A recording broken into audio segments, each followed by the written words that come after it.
eclipse happens when the moon comes between us here on the earth and the sun. So the moon will cross between us on the earth and the sun, and everybody in the contiguous United States will get to see a partial eclipse where the moon partially blocks out the sun.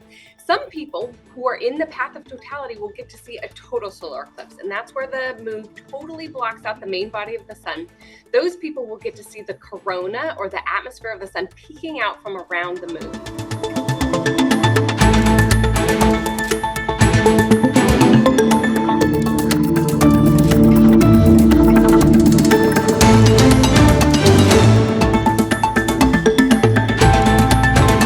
Everybody in the contiguous United States will get to see at least a partial eclipse where the moon partially blocks out the sun. There's a path of totality, though, that starts in Texas and it goes up north and comes out through Maine. And the people in the path of totality will get to see the main body of the sun totally blocked out. Total solar eclipse happens somewhere on the earth about every 18 months. But of course, most of the earth is water. It's not where people live. And so the fact that so many people live nearby the total eclipse or live in the partial phases of the eclipse, it just means so many more people will get to participate in this event.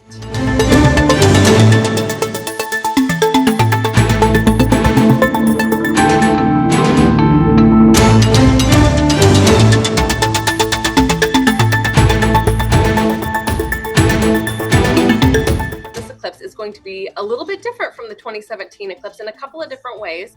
The first is that more people just live in the path of totality. That means they could just step out their front door and already be there to experience the total phase of the eclipse. The second thing is that the total phase of the eclipse, for those who are there, will last longer. So about 4.5 minutes for those right down the center of the total path of the totality. Whereas in 2017, even the maximum extent was only about 2 minutes. And the third thing is the sun goes through magnetic activity cycles. And right now we're in a magnetic activity maximum. That means that the corona, the part of the atmosphere of the sun that peaks out during totality, it's going to be very complex. And there's all this magnetic tangling and magnetic energy being released and magnetic explosions on the sun, more so now than in 2017.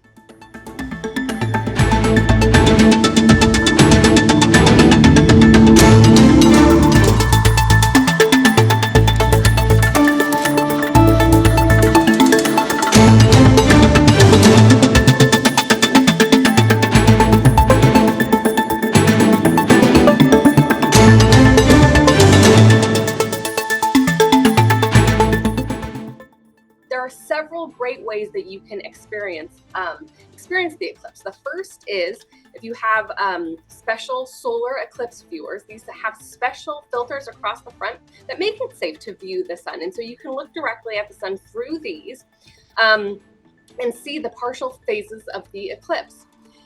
You can also use a pinhole projector, and they're very easy to make.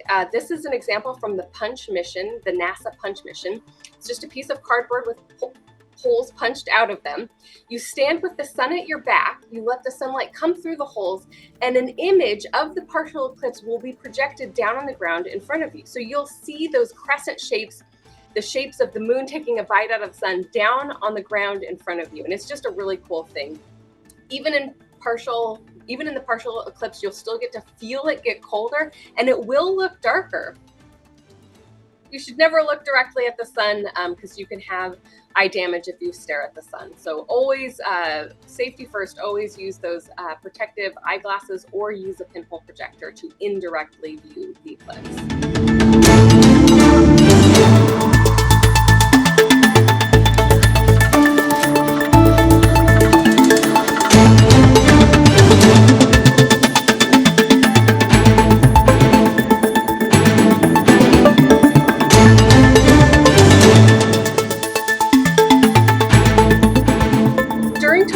When we get to see the corona, the main body of the sun is totally blocked out, and we get to see this atmosphere of the sun. That is what I am so excited about, because the corona is the part of the sun that I study. And I study the corona and how that material expands outwards and fills our solar system. And so to get to see it with my own eyes is just going to be amazing, and I'm super excited about it.